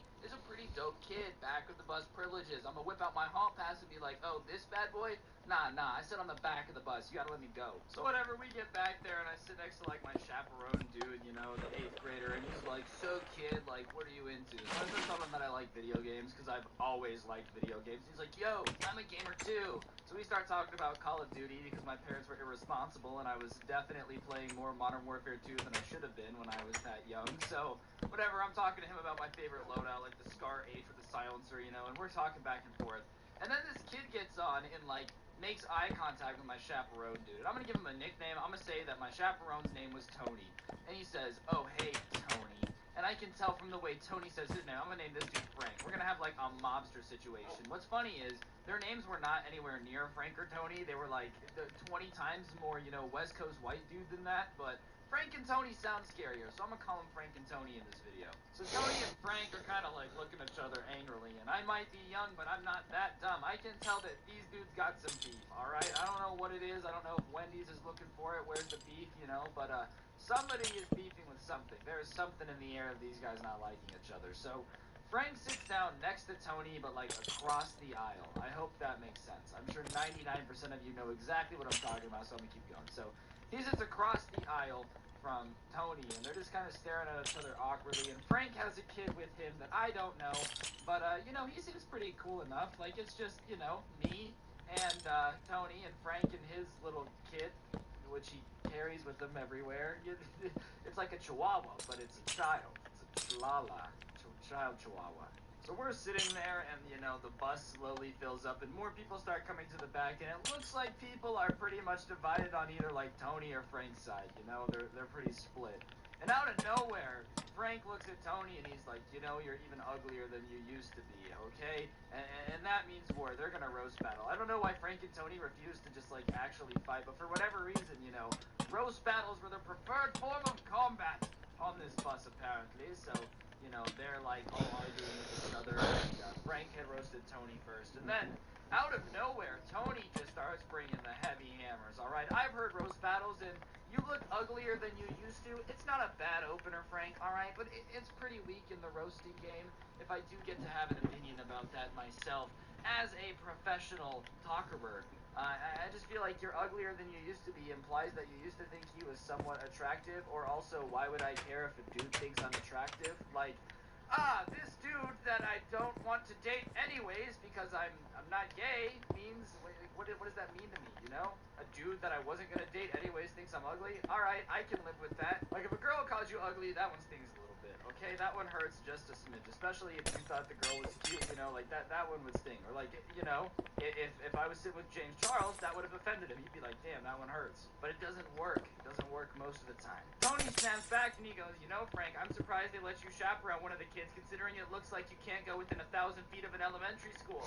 And that's a good roast. That's some heat, all right? I'm not saying that you should roast people, okay? I'm not advocating for that in the slightest. Don't do it. It is bad. It is rude to insult others, everyone. But as far as insults go, you know, if you're gonna do it, bring the heat. Telling Frank that he looks like he can't go within 1,000 feet of an elementary school is a pretty solid roast. That puts him on a list of people including Jared Fogle and other bad people. So at this point, the bus starts to get involved, you know? Everybody's kind of, ooh, oh, and like, you know, that one was more heat than you used to be more attractive. Like, that's the bad insult. So the back of the bus kind of goes like, oh, and everybody's impressed. You know, when Frank starts to get red, he looks embarrassed because he knows he's getting out roasted. So he goes for a trump card, all right? He's like, dang, I'm losing, I'm looking lame, I'm looking like I'm definitely not the swaggiest kid in the back of the bus. And if I'm not the swaggiest kid in the back of the bus, that's a big no-no-rooney, you know? So he decides to aim back and hit something that, you know, it is probably a little bit too far, all right? But he decided to try to win the roast battle. I don't necessarily think it was the right move, but he decides to aim for something about Tony that, you know, you just shouldn't roast. So I guess Tony lives with his grandmother. I didn't know this at the time. I only ended up learning this due to Frank's roast, but I guess Tony lived with his grandmother. And like I said, Tony was a pretty popular kid, and his grandmother would walk him to school every morning, and I guess his grandmother, like, you know, knew some of his friends, and it just so happens that Tony's grandmother is in a wheelchair, you know? No, not through any fault of her own. Like, it wasn't like she was sitting there one day like, you know, it would be great if I just sat in a wheelchair from now on. But she was in a wheelchair for whatever reason, and people knew this at the school because she would, well, I guess she wouldn't walk him to school. She would roll him to school. But you guys get the idea, all right? Very sweet grandma doing very sweet grandma things. She would roll her grandson to school every morning like a chubby kid down a hill. So Frank, sensing that he was on the verge of a defeat, decides to say something along the lines of, yeah, I might be, you know, weird looking, but at least my grandma can walk. Which is honestly probably the most horrible thing you can say. I'm not laughing because, like, it's funny, alright? It's just, you know when someone says something that's, like, so horrible that it's, you know, it's funny? Like, you just can't help but laugh. Like, picture this. Okay, I'm a third grader witnessing my first day in middle school, alright? I'm like, oh, okay, what is middle school actually going to be like? I have to go report to the kids in my class what this is like.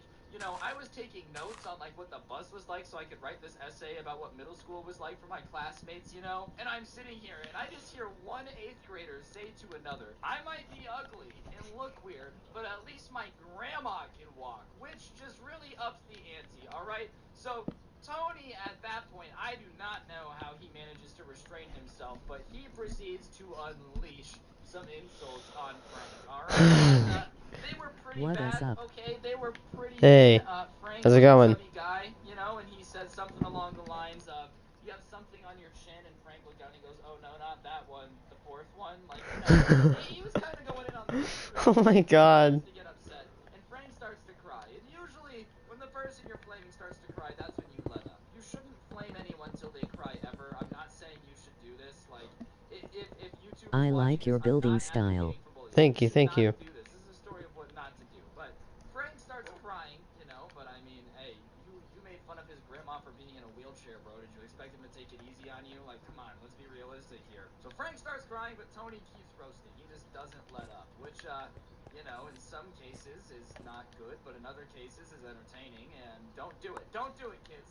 I'm not advocating for that. Anyways, so Weird color for the road though. finally Tony relaxes. Yeah, it's because I like the color red. Straight face with like my jaw dropped, like, oh my god, what just happened? And he's like, okay, can you not tell my teachers about this? Because at the end of the day, for him too, I was gonna have to go to the people that organized this with the middle school and be like, yeah, Tony was the coolest. He did nothing wrong. But like, you know, I just witnessed him absolutely eviscerate a kid so disgustingly well verbally on a bus that he started crying.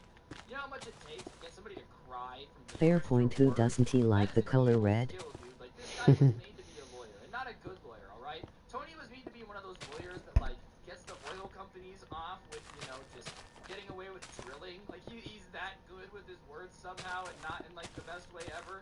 So I keep my mouth shut. I'm like, yeah, I'm not gonna say anything, because A, I'm not a snitch, and B, I just witnessed what this kid can do if he's angry, and I would rather not have him be angry with me, alright?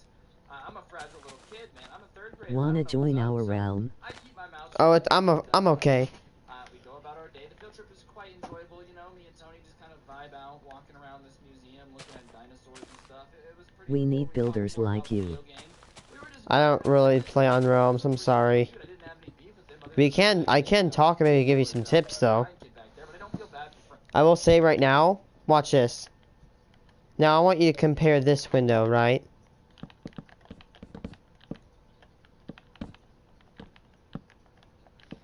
Now compare this window. This is a very simple thing I do now. Is that it gives it more depth. It gives it more feel. This is flat. If I were you, don't go for this unless you're going for like a submarine. You know, like a porthole. I also use the brick. So you can see I use the staircase on the brick level. And yeah, hello slime. How's it going? Okay. Yeah, I like the depth on that window. That's a very good way to do it. And plus, if you're wondering how to do power, it's really easy. This layer is actually, like, for power, it has a bunch of stuff in it. It's really cool. I like this one, man. I actually really love this house. I almost want to move in it. I actually made something pretty similar on my sky. Like, dude, it's such a cute little... Man, I don't know if it's because it's November, but because of the... Can you please show me what you've built? Oh, yeah, I will, hold on. I don't know if it's because it's just November, because this is really giving me, like, a cozy holiday feeling. Imagine coming home from your work in this game and, you know, you see this little house. You get to sit in your little house.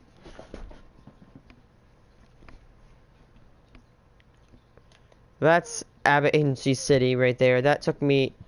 That was started on... This must be Pkin. What? PQN? I don't know. This is not the best looking, and it's going to be demolished soon. Well, it's going to be the last project I'm ever going to do here. For now. Yeah, it lags. Started July 20th, 2019. Ending June 30th, 2020.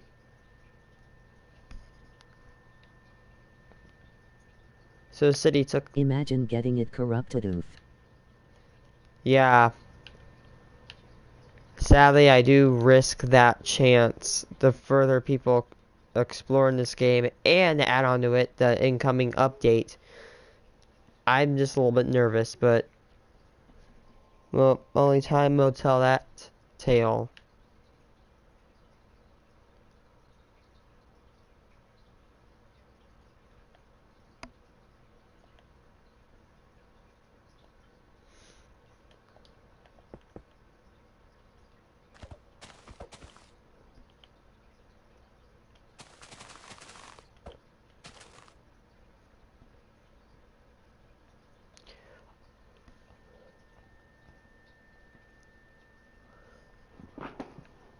Okay. Tip, never let anyone join, not even your best friend. I let my friends join and they're not, like, bad. What's the whole point of not letting people join? Well, when I start it, I'm just gonna dupe it.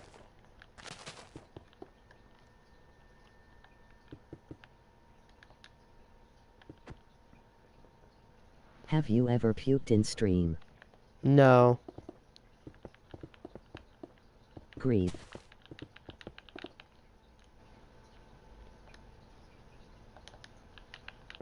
I have made copies. There's probably a few lost ones.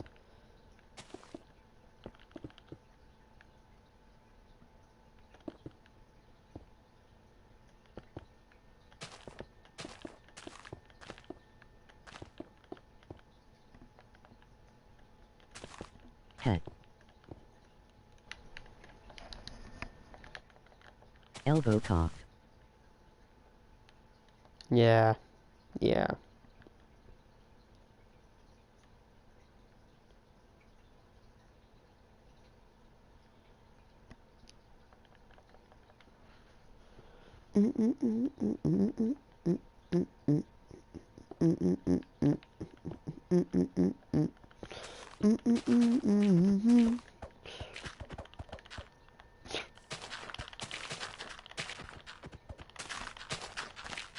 How's life treating you in Terraria, dude?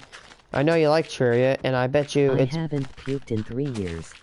I haven't Sorry for being disgusting. I haven't puked in like 5. God.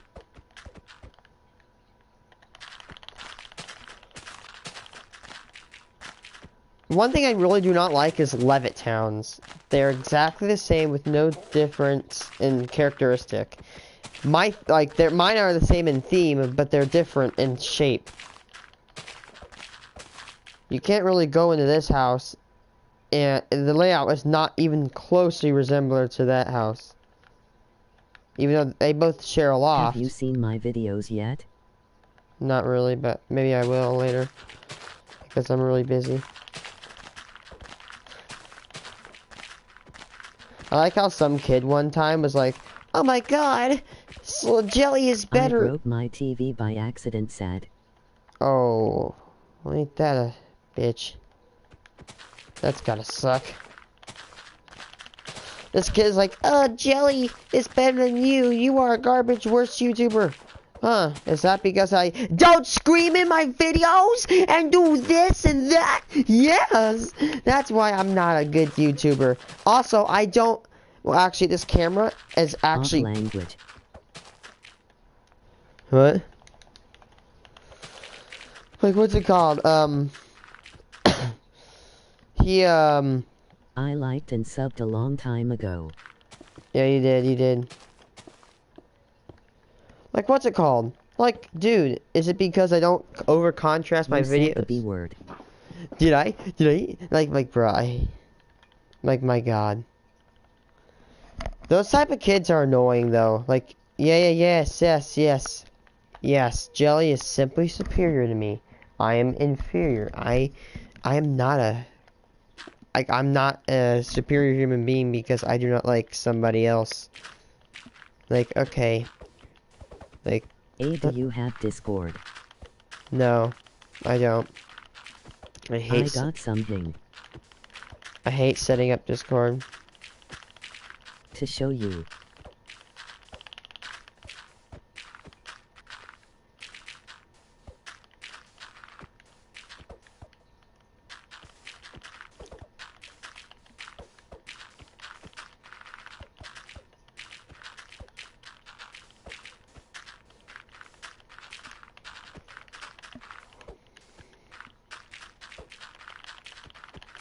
Any other apps to text and chat? Not really.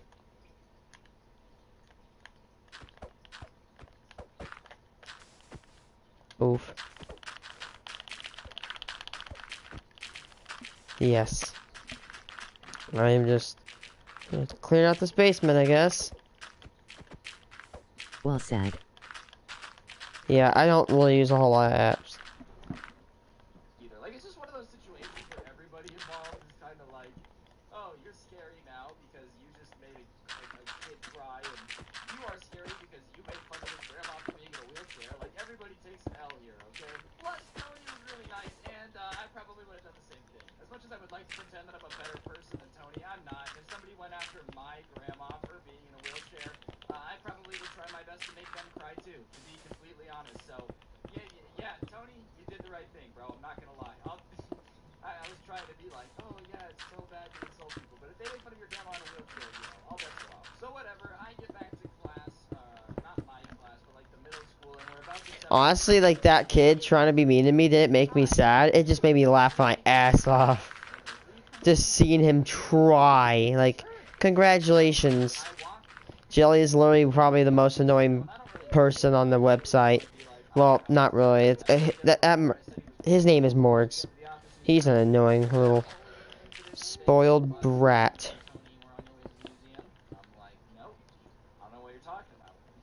I have an idea. These slots can have 5 houses. 3 of these kind of small ones and 2 medium ones. I don't shame anybody if they like Jelly, because I'm not going to be an insecure piece of crap. Wanna hear some jokes? What do is you it? call nachos that isn't yours? I do not know. Not yours. Third grade me, little me just, well, they were both being mean, I said they were both being mean. He's like, oh, what do you mean? So I recount the story. Little third grade me having to be like, and that's why my grandma Naco cheese. That did not make sense because of the Texas speech.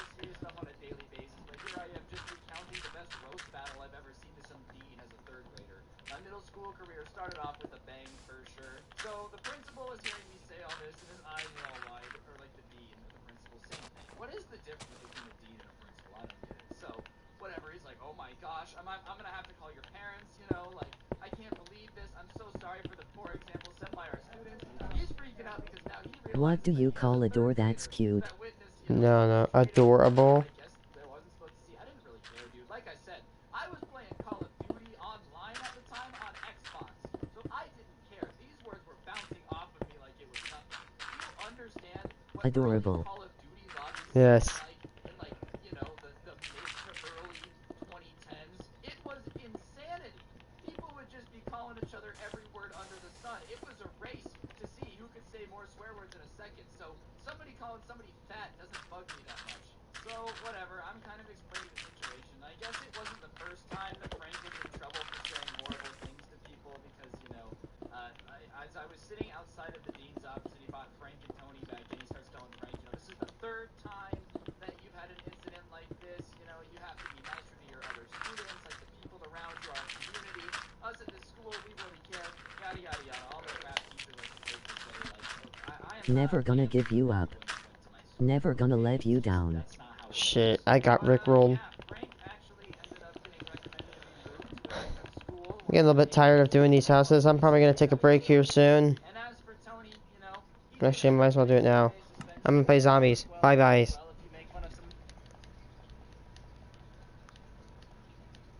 Have a nice day. I'll probably be back later.